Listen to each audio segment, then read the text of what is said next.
Quoi, t'as pas vu Bloodsport? Bouge pas, je t'explique.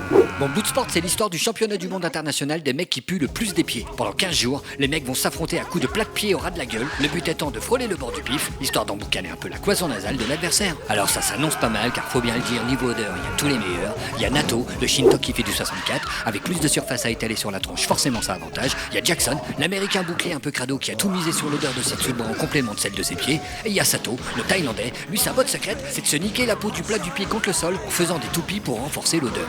Bon, c'est dégueulasse, mais diablement efficace. Bon, il y a aussi Uma Thurman qui a tenté de passer les qualifs avec sa technique d'auto-fermentage des pieds par l'esprit, mais comme on s'est vite rendu compte que ça ne fonctionnait pas, on l'a vite remplacé par une future victime du xénomorphe. Mais le soir du combat, alors qu'il ne reste que peu de spectateurs, vu comment ça schlingue sévère sous le chapiteau, il y a Jean-Claude qui tire enfin son épingle du jeu. Déjà avantagé car capable de puer des deux pieds en même temps quand il est en équilibre sur des chaises, il tente une technique française appelée bonne nuit les petits, qui consiste à se balancer volontairement du sable magique dans les yeux, ce qui permet de voir les odeurs comme un Predator. Et c'est un grand combat à vivre ou à revivre dans le film Bloodsport de Newt Arnold avec Jean-Claude Van Damme et Forest Whitaker, si, à voir ou à revoir, parce que c'est un putain de classique, voilà, c'est tout.